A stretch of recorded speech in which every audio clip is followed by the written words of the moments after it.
یہ ہے ایک لکیر جو دو قوموں کو جدا کرتی ہے، ایک ایسا معاہدہ جس نے تاریخ کا رخ بدل دیا۔ کہانی شروع ہوتی ہے 1893 سے، ڈیورنڈ لائن، جہاں تاریخ اور حقیقت ایک دوسرے سے ٹکرا گئیں۔ اور یہ کہانی ابھی ختم نہیں ہوئی، ہمارے ساتھ رہیے، اس سفر کو آخر تک دیکھیے۔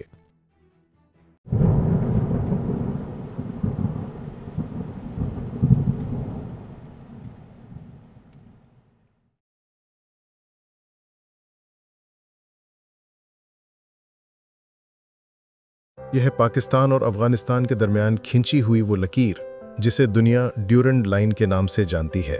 ایک ایسی لکیر جو محض ایک جغرافیائی سرحد نہیں بلکہ ایک تاریخی تنازع ہے جس نے دو برادر ممالک کے درمیان اعتماد کی دیوار کھڑی کر دی۔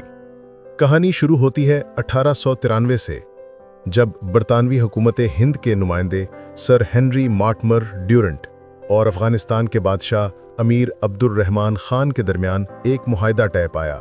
اس معاہدے کا مقصد اس وقت کے برطانوی ہندوستان اور افغانستان کے درمیان سیاسی اور انتظامی حدود کو طے کرنا تھا۔ یوں وجود میں آئی ڈیورنڈ لائن، تقریباً 2640 کلومیٹر لمبی ایک لکیر جو آج پاکستان اور افغانستان کو جدا کرتی ہے۔ لیکن یہ لکیر صرف زمین کو تقسیم نہیں کرتی، یہ دلوں کو بھی دو حصوں میں بانٹ دیتی ہے۔ اس سرحد کے دونوں طرف پشتون قبائل آباد ہیں، ایک ہی زبان، ایک ہی ثقافت، ایک ہی روایت، مگر اب وہ دو الگ ریاستوں کے شہری ہیں۔ افغانستان نے کبھی اس لائن کو بین الاقوامی سرحد کے طور پر تسلیم نہیں کیا۔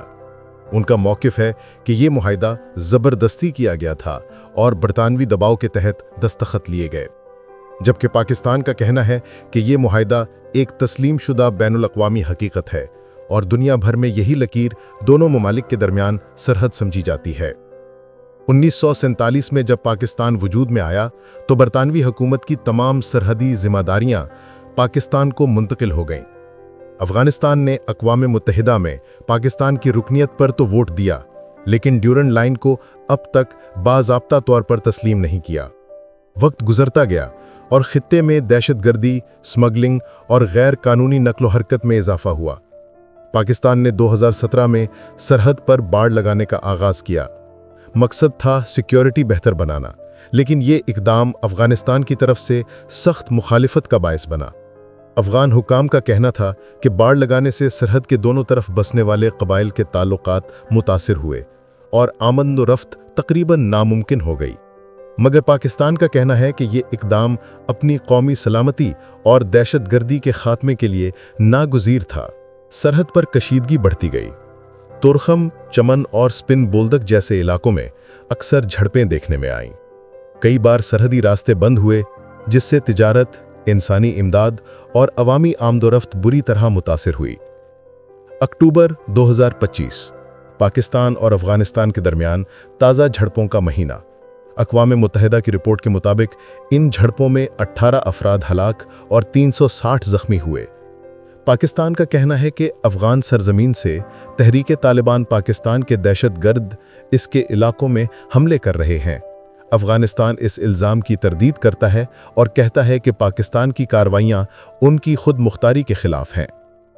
سرحدی عوام اس کشیدگی کا سب سے زیادہ نقصان اٹھا رہے ہیں۔ بازار سنسان، تجارت رکی ہوئی اور خوف کی فضا ہر جگہ چھائی ہوئی ہے۔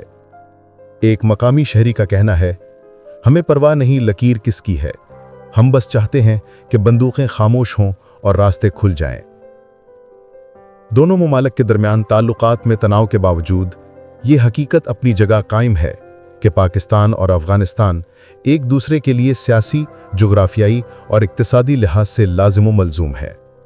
تجزیہ کاروں کا کہنا ہے کہ اگر دونوں ممالک اعتماد سازی، سرحدی تعاون اور دہشت گردی کے خاتمے پر متفق ہو جائیں تو یہ خطہ ایک نئی سمت اختیار کر سکتا ہے۔ ڈیورنڈ لائن، ایک لکیر جو تاریخ نے کھینچی، مگر شاید وقت آ گیا ہے کہ یہ لکیر نفرتوں کے بجائے امن کی علامت بنے۔